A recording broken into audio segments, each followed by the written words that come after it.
Hello everyone, আসসালামু আলাইকুম। কেমন আছেন সবাই? আশা করি ভালো আছেন। আলহামদুলিল্লাহ আমরাও ভালো আছি। আজ আপনাদের সামনে মজাদার এক মাছের ভুনার রেসিপি নিয়ে আবারও হাজির হয়ে গেলাম। মাছটা অবশ্যই অনেকেই চিনবেন, আবার এই জেনারেশনের অনেক মানুষই এই মাছটা চিনবেন না। এই মাছটা কিন্তু আগে অনেক দেখা যেত, এখন কিন্তু দেখা যায় না। ফাইনালি কিন্তু মাছগুলো কেটে ধুয়ে পরিষ্কার করে নিচ্ছি। মাছটি কাটার সময় ভিডিও করতে মনে নেই, আর মাছটা যারা চিনেন তারা কিন্তু একদম এখনই চিনে ফেলবেন এটা কী মাছ। এটাকে বলা হয় কাইক্কা মাছ। আমাদের অঞ্চলে এই মাছটাকে কাইক্কা মাছ বলা হয়। আপনাদের এলাকায় কী কী মাছের নাম বলা হয় সেটা কিন্তু অবশ্যই কমেন্টে বলবেন। এই কাইক্কা মাছগুলো আজ আমি দু পেঁয়াজা করব আর আপনাদের সাথে শেয়ার করব। এখন এই কাইক্কা মাছগুলো দু পেঁয়াজা করতে যা যা উপকরণ লাগবে সবগুলো আমি ডালাতে নিয়ে নিয়েছি। এখানে পেঁয়াজ নিয়ে নিয়েছি, টমেটো, কাঁচামরিচ, ধনিয়া পাতা, তারপরে রসুন, তারপরে কাঁচামরিচ। এখন সব কিছু সুন্দর করে কেটে কুচি কুচি করে পলে নিব। কারণ হলো এই দু পেঁয়াজাটা করতে হলে ঝাল ঝাল যেহেতু দু পেঁয়াজা করব, তার জন্য কিন্তু সব কিছু আগেই সুন্দর করে কেটে ধুয়ে নিতে হবে। এখন পেঁয়াজগুলো কাটা হয়ে গেছে, এখন টমেটোগুলো কুচি করে নিচ্ছি, রসুন কুচিও করে রেখে দিয়েছি। এখন ফাইনালি সবগুলো কুচি একসাথে করে নেব, কারণ সব কিছু একসাথে কেটে ধুয়ে পরিষ্কার করে তারপর রান্নাটা করতে বসিয়ে দেব। এখন পেঁয়াজগুলো কুচি করে নিচ্ছি। পেঁয়াজগুলো আমার মোটামুটি একদম কুচি করা শেষ হয়ে গেছে, আর সব রকমের উপকরণই কিন্তু আমার একদম কাটা হয়ে গেছে। এখন একটি ডালার ওপর সব কিছু নিয়ে নিয়েছি। এখন যেটা করব সেটা হলো, প্রথমে আমি চুলাতে একটি প্যান বসিয়ে দেব।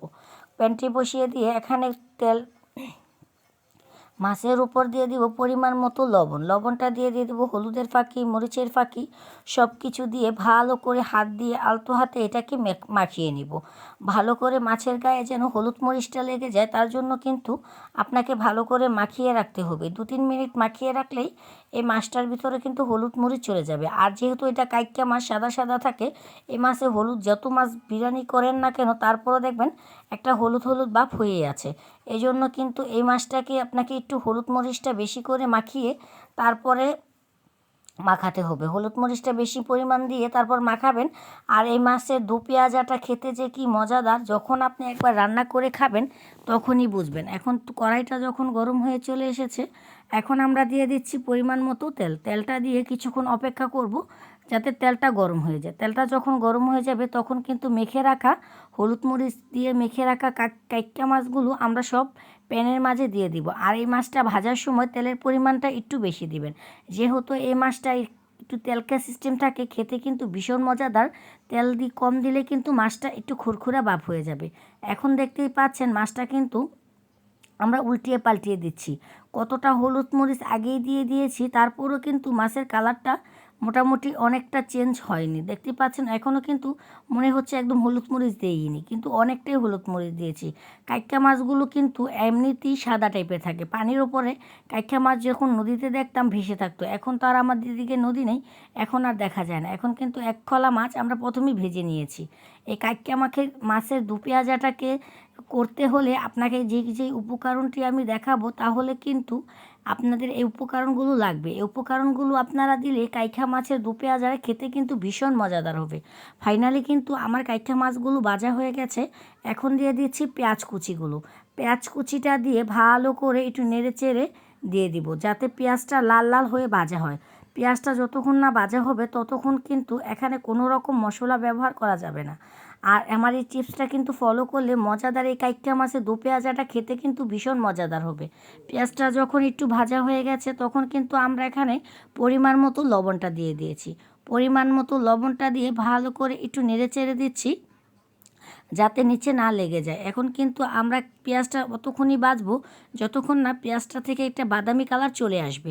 ফাইনালি কিন্তু আমার পেঁয়াজটা বাদামি কালার হয়ে গেছে। এখন দিয়ে দিচ্ছি কেটে রাখা কাঁচামরিচগুলো।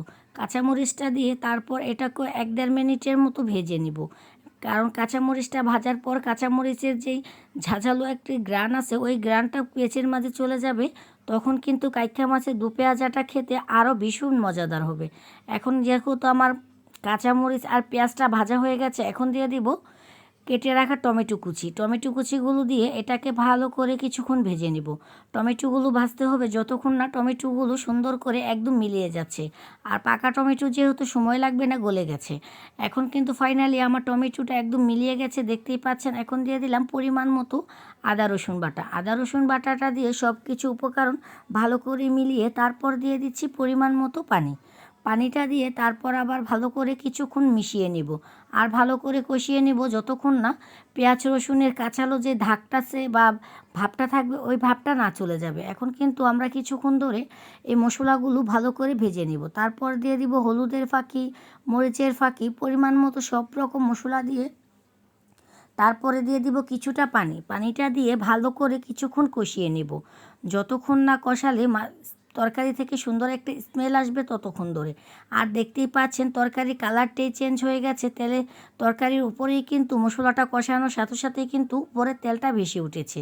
দেখতেই পাচ্ছেন তেলটা এখন বেশি এসেছে। এখন আমরা চলে যাব ভেজে রাখা কাইক্কা মাছগুলো দিয়ে দিব পেঁয়াজের উপরে দিয়ে ভালো করে এটাকে মিলিয়ে নেব। যতক্ষণ না ভালো করে হবে ততক্ষণ ধরে আপনাকে এটাকে মেলাতে হবে যাতে মশলাগুলো মাছের সাথে সুন্দর করে মিলিয়ে যায়।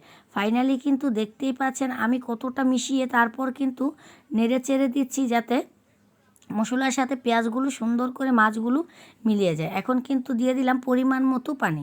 আর কাইক্কা মাছের দু পেঁয়াজাটা করতে কিন্তু আপনাকে বেশি পানি ব্যবহার করতে হবে না, অল্প কিছু পানি দিলেই তরকারিটা একদম ফাইনালি হয়ে যাবে।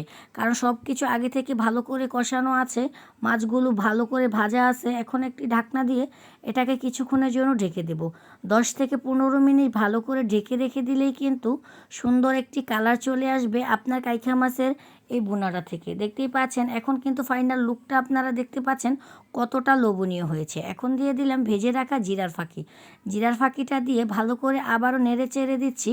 এটাকে 2-1 মিনিট আমরা এভাবে নেড়ে চেড়ে দিব যাতে সুন্দর কালারটা জিরার সাথে কিন্তু সব মশলা একদম মিলিয়ে যাচ্ছে। রান্নার এত সুন্দর একটা স্মেল আসছে আপনাদের কি বলবো। এভাবে কিন্তু আপনারা একবার হলো এই কাইক্কা মাছটা ভুনা করে খেয়ে দেখবেন, খেতে যে কত মজাদার। এখন কিন্তু আমরা 2 মিনিট বা 3 মিনিট এটাকে ভালো করে একটু ভেজে নিচ্ছি যাতে তরকারিটা তরকারিগুলো ভাজা হয়। ফাইনালি কিন্তু আমার তরকারিটা একদম রান্না কমপ্লিট। এখন দিয়ে দিচ্ছি কেটে রাখা ধনিয়া পাতাগুলো দিয়ে তারপর ভালো করে এটার সাথে আমরা মিলিয়ে দিচ্ছি। একদম সহজ প্রসেসে কিন্তু মজাদার আর ঝাল কাইক্কা মাছের দু পেঁয়াজা আপনাদের সাথে আমি শেয়ার করলাম। ফাইনাল লুকটা আপনারা তো দেখতেই পাচ্ছেন। মাশাল্লাহ কতটা লোভনীয় হয়েছে, খেতেও কিন্তু ভীষণ মজাদার এই কাইক্কা মাছের দু পেঁয়াজাটা। আপনারা একবার হলো এভাবে কিন্তু কাইক্কা মাছের দু পেঁয়াজাটা করে খেয়ে দেখবেন কত যে মজার। আর আমাদের ভিডিওটা যদি আপনাদের ভালো লাগে আমার চ্যানেলটাকে সাবস্ক্রাইব করে দিবেন, পাশে থাকা বেল বাটনটি বাজিয়ে নতুন ভিডিও পেতে আমাদের সাথেই থাকবেন। যারা ফেসবুক পেজ থেকে আমার ভিডিওটা দেখছেন তারা আমার ফেসবুক পেজটাকে ফলো করে দিবেন। আল্লাহ হাফেজ।